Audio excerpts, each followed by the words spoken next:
Well, commiserations, first round defeat, but first round defeat against some player, Wang Hao, former world champion, 3 times World Cup winner. It doesn't get much tougher, but you took the first game. Yeah, I think I came out strong. I quite surprised myself actually. Normally I come out a bit slower and get into the game at the end, but I came out strong, and I don't think he was expecting that. He was expecting a walk in the park. Like you said, he's won all those titles, and at the moment I've not got any senior titles to my name. But I've played players similar to his level before, and I've got close to them, so I've got a bit of confidence when I go on the table. And it was just when it got tight in a couple of the games there, I made the wrong decision, or made an easy mistake that I wasn't making at 2-all and 3-all, and that's the big difference between their level and mine. And just got to try and keep the level up throughout the whole game. Well, if I take you back 3 or 4 years as a junior, you pushed Yu Sung-min very, very close to something like 11-9 or 12-10 in the 7th game. Here, Wang Hao is a different penhole grip player. What's so different with Wang Hao, and what's so difficult about playing Wang Hao? For me, it's just both sides. He's very strong. It's difficult to find a weakness in his game.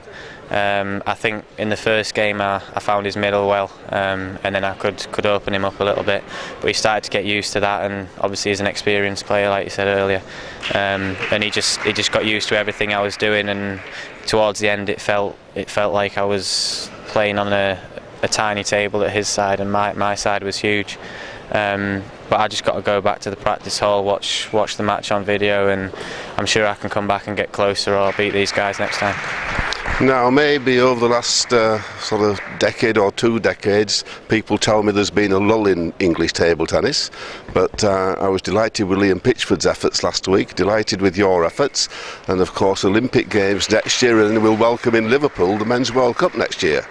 So what about the next 12 months, the next 2 years for English table tennis? I think, yeah, like you said, I mean, obviously Liam Pitchford had a great European Championships, beating a lot of top 50 players and a couple of top 10 and 20 players. Great results for him, and hopefully he can keep that up.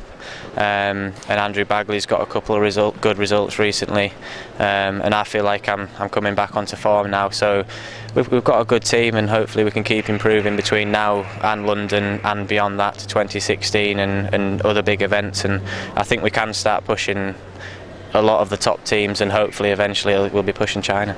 I mean, how do you see the situation in Europe? I look here, there's yourself and Dmitry Ovtcharov in the men's singles, and I mean, that's not a good reflection on the present day situation. So can England push for a top 10 or a medal at the next European Championships? Yeah, definitely. We finished 10th at this one, which is good for, like I said, our young team and our rankings at the moment. I don't think we weren't seeded to finish 10th. And then we did that, and I think we were almost slightly disappointed with, especially we first the game against Belarus. Liam Pitchford took Samsonov down in the first game, and then I had a lead in the second game against CHN, and if I'd have won that, it could have gone anyway. And then in the second game against Czech again. So if we'd have won both of them, I know it was a long way off, but we could have been in the quarterfinals, which is obviously the top 8. But I think, yeah, we've got a great future in English table tennis, and we can do everything that's possible. Well, fantastic events next year. In the words of the great Jano Vevolner, if you can take one game, you can beat the player. Maybe next time for Paul Drinkhall of England.